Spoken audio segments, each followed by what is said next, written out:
शिरोळ तालुक्यातील शिरडोण येथील कुरुंदवाड रस्त्यावरील एका घरात मध्यरात्री घरफोडी करून सोन्याचे दागिने, रोख रक्कम आणि पितळी भांडी चोरून नेल्याची घटना उघडकीस आली। या प्रकरणी अज्ञात 2 चोरट्यांविरुद्ध गुन्हा नोंद करण्याची प्रक्रिया सुरू असून कुरुंदवाड पोलिसांनी तपासाची चक्र वेगाने फिरवली आहे।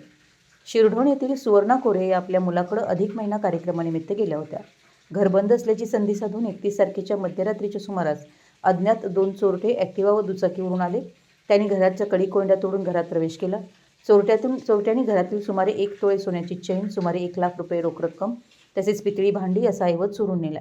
कार्यक्रमावरून परतल्यानंतर आज सकाळी सुवर्णा कोरे यांनी घरफोडी झाल्याचं निदर्शनास आलं। घरातील सामान अस्तव्यस्त पडलेले पाहून त्यांनी तत्काळ कुरुंदवाड पोलिसांना माहिती दिली। घटनेची माहिती मिळताच पोलीस उपाधीक्षक अण्णासाहेब गायकवाड, पोलीस निरीक्षक संतोष माने यांनी घटनास्थळी भेट देऊन पाहणी केली। पोलिसांनी परिसरातील सीसीटीव्ही फुटेजची तपासणी केली असून शेजारच्या सीसीटीव्ही कॅमेऱ्यात अज्ञात 2 संशयित ॲक्टिवा दुचाकीवरून टाकोडे बाजूकडून येताना आणि चोरी झालेल्या घराच्या दिशेने जाताना दिसून आले। विशेष म्हणजे दोघे अवघ्या 24 मिनिटात चोरी करून परत त्याच मार्गाने निघून गेल्याचंही फुटेजमध्ये दिसतंय।